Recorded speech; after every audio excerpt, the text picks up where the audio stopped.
I'm Katie Farrell with Dashing Dish, and at Dashing Dish, I'm all about teaching you how to create healthy alternatives to the food you crave. Now, I'm a busy mom. I have a 5-month-old daughter, and so a lot of times when it comes to lunch or dinner, I'm just scrambling to get something on a plate and served to my family. Of course, my 5-month-old can't exactly enjoy it with us yet, but she sure does take up quite a bit of time. So oftentimes I'm looking for a quick and easy recipe. This is something that if you like garlic and Parmesan, then you will love this recipe. And really, I hesitate to even call it a recipe because it's something that is such a go-to for me that honestly, you can't go wrong. You just throw a few things in a pan and you have dinner ready. So I have some chicken cooking here in a skillet. This is about 1 pound of chicken breast. And it's starting to cook over medium-high heat. I just sprayed the pan with cooking spray. And you can see it's turning white. It's kind of getting a little golden brown on one side. So I'm gonna give it a little bit of a stir just to make sure it kind of doesn't overcook on one side. And while this is cooking, all you're gonna do is you're gonna add some fresh garlic, or you could do some garlic powder. Again, I really don't even measure personally at home because to me, you can't go wrong. I mean, I love garlic, so I could add as much as 2 tablespoons and that would be delicious to me. So kind of to your personal taste. But I did about a tablespoon of fresh garlic there.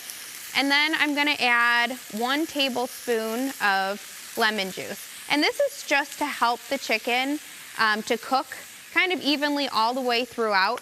And it also keeps that moisture in the chicken so it doesn't get dried out in the pan. And so really it also gives it a little bit of flavor, tenderizes it. It's not adding any calories, it's just adding a little bit of lemon juice. If you don't have lemon juice, you could also do a little bit of chicken stock. So that's kind of my trick to cook chicken through evenly without getting it dried out. So that's all we're gonna do for now. We're gonna make sure it's kind of coated in the lemon juice and garlic. And then I'm gonna move on to the side that we're gonna have with this chicken, which is broccoli. And again, I do this all at once, and that way I have dinner ready in about 15 minutes. So while that's cooking, I'm gonna go ahead and take my broccoli, and I already pre-washed this whole head of broccoli. And as a time-saving tip, I actually leave the band right on the broccoli. And you don't have to do that, but I like to do that to kind of hold it all in place, and then I just chop the head right off so you have all the florets all in one bunch. And that way you're not kind of chasing it all over the cutting board. You can cut off as much of the stems as you'd like, but I like a little bit of stem there. And you know, I love broccoli. My mom said when I was little that I would call it trees, and I would eat it just by the handful. And so I still love broccoli to this day, but I do find that not everyone loves broccoli just raw, and so this is a great way to get your family to eat broccoli, maybe your picky eaters in the family, without, you know, serving them raw broccoli and say, here, you have to eat it. I guarantee they will actually want to eat this broccoli done like this. So I just put it onto a baking pan lined with foil and sprayed with a little cooking spray, and that's just for easy cleanup. And then again, I really don't even measure these ingredients. I just kind of sprinkle it over, and that's really a time-saving tip as well.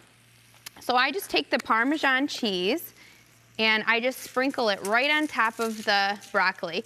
Now you don't want to go too heavy-handed because it's still cheese, but I like to do maybe about a 1/4 cup on top of the broccoli. And then I'll do some garlic powder. Again, I don't measure it, so I'll just kind of sprinkle it over, but you could do about a teaspoon of garlic powder. And then just a good generous pinch of salt and pepper. And then this broccoli is ready to go in the oven. I'll usually give it a quick spray with some cooking spray, and that just helps it kind of crisp up with the Parmesan cheese. And I'll put it into the oven 425 for about 15 minutes, just until the Parmesan gets golden brown. And it's funny because I've actually gotten my husband to eat broccoli when I do it like this, and he's like, you know, I'm not a fan of broccoli, but I'll eat the Parmesan broccoli that you make. So that's a good way to get your picky eaters to eat broccoli. And then we have the chicken almost cooked through over here. You can tell it's fully cooked through when the pink is no longer visible. So if you're really concerned, you know, am I overcooking the chicken? A lot of times people get nervous with chicken. You can take the thickest piece of chicken, so like maybe a piece like this, and cut it, you know, just on a little plate with a knife. And if it's no longer pink in the center, then you know it's fully cooked through. And that's important with chicken. But I also like to cut it up pre-dice it and put it in the pan. That way you're, cooking it very quickly, evenly throughout. Sometimes when you have those big, thick chicken breasts, that's a little bit harder to know, is it cooked all the way through? So once we see that it's almost cooked all the way through, that's where we're gonna add our dressing. And so for this, I like Tessa May's brand because it's a good organic, clean eating dressing, but you could do any of your favorite clean eating dressing. What I mean by clean eating is it doesn't have a whole lot of processed ingredients, just very few ingredients. So this has red wine vinegar, olive oil, lemon juice, and a few seasonings, and that's it. So that's what you want to look for when you're picking a good clean eating dressing. And we're only going to do about 1 tablespoon, 1 to 2 tablespoons, just at the end, just before it's finished cooking. And that gives it that flavor.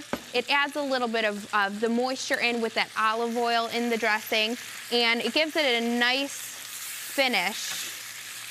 And we're gonna just kind of give it a nice stir and let it brown the rest of the way through. And this is one of my favorite ways to make chicken.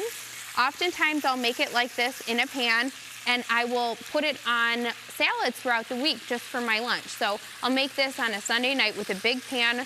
I'll do maybe 2 pounds of chicken breast cut up, and then I'll add it to salads throughout the week, or serve it with a side like Parmesan broccoli. So you can make it ahead of time, or you can see this is only gonna take maybe about 10 minutes total for the chicken to be totally cooked. So if you don't like leftovers, you can always do it like this and it'll be ready in about 10 minutes. So this is just the dressing is gonna kind of cook off a little bit. And you don't wanna stir it too much at this point. You wanna let it cook off and brown evenly, because that's when you get that nice brown on the chicken. If you're stirring, then you're never gonna get that nice golden brown on the chicken that you're looking for. So we're gonna let that cook off just a little bit. And we'll see, is it ready to give a little bit more of a stir? Yep, you can see it's kind of turning a little more golden there. And you wanna let it cook just until all of that dressing has kind of cooked off and you get that nice golden, see we have a few golden brown pieces there. And whenever I serve chicken this way, people always ask me for the recipe, and I'm like, you know what, there's really not even a recipe. I did about a tablespoon of garlic, a tablespoon of lemon juice, and then finish it off with a little bit of dressing, and it is absolutely delicious and a crowd pleaser every time. And then as far as the broccoli goes, this is the finished product. We have it completely roasted, and you can see how the Parmesan turned golden brown.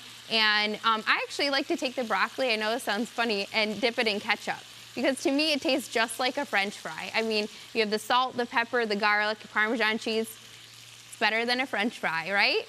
And then the chicken, you serve it with the broccoli, and it makes an excellent, well-rounded meal. And really, like I said, you can pretty much get anyone, even picky eaters, to enjoy this. And you can see how good that chicken is when it's finished off there. So I hope that this was helpful for you today, and that it's a crowd pleaser with your family, especially on a busy weeknight. For this recipe and more just like it, head over to ctvn.org.